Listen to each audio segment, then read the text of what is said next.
You know the story. We all know the story, right? The one where someone starts with absolutely nothing, works their tail off, overcomes every single obstacle, and in the end, they make it. It's the ultimate feel-good story, the dream that tells us hard work and a good heart always, always win. And this quote, man, it just perfectly sums up that whole idea. It's all about that pure, unshakable determination. And it's so inspiring because it tells us, hey, your circumstances, they don't have to be your destiny. And yeah, that's what we call the classic rags to riches story. You know, think Cinderella, think Rocky, or any of the countless real-life entrepreneurs we hear about.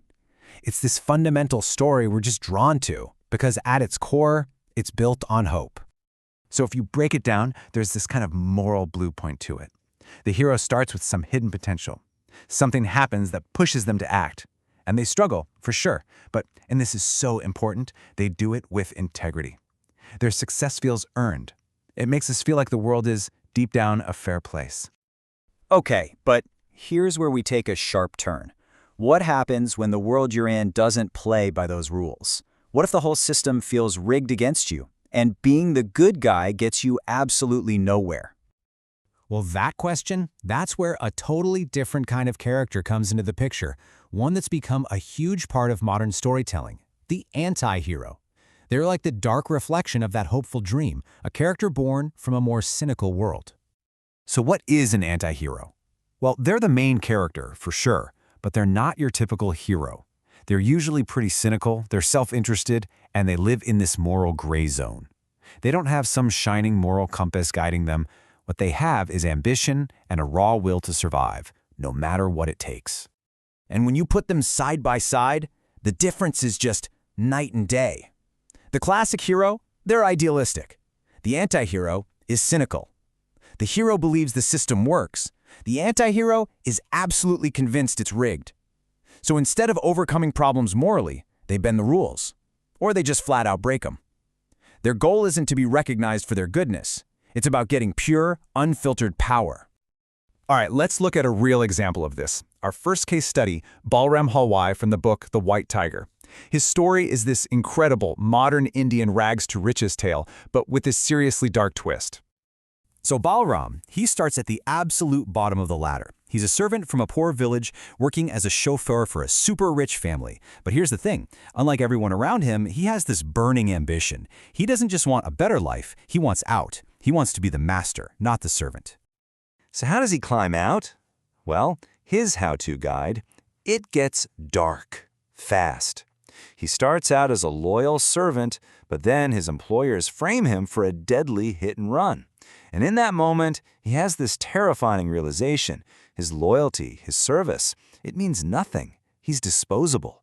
That's when he decides the only way out is through an act of shocking violence.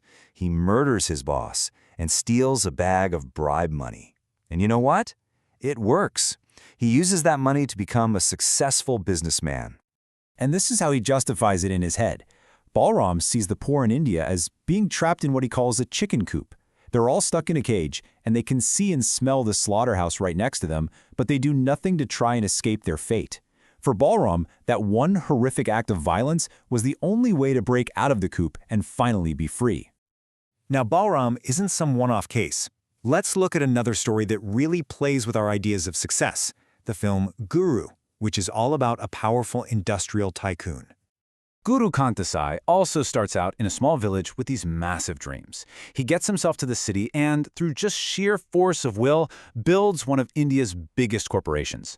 But his methods, well, let's just say they were far from clean. I mean, he doesn't just bend the law, he operates with a total disregard for it. We're talking smuggling machine parts, illegally manufacturing products, manipulating the stock market for bigger profits, and bribing pretty much anyone and everyone who stood in his way. To him, the rules weren't moral guidelines, they were just annoying obstacles. And his defense? This is what's so fascinating.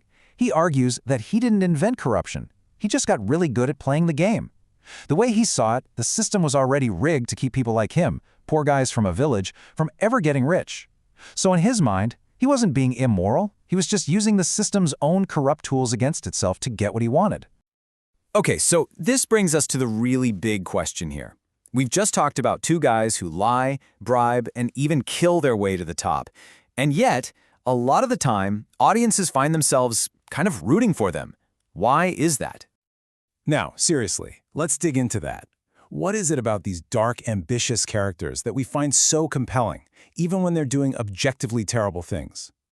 Well, the thing is, the rise of the anti-hero isn't just a cool character trend. It's like they're holding up a mirror to our own world. These characters connect with us because they tap into this widespread feeling that maybe the world isn't fair. They expose the corruption and the injustice that a lot of us suspect is hiding just beneath the surface. They give a voice to that feeling of being trapped or disillusioned, and they force us to question our simple ideas of good versus evil. Their stories hint at a really disturbing possibility, that sometimes the only way to win a rigged game is to cheat. And that's really the question I want to leave you with. When a system is fundamentally unjust, is the person who breaks all the rules to escape it a villain, or are they just a survivor? And in that case, who's the real villain of the story?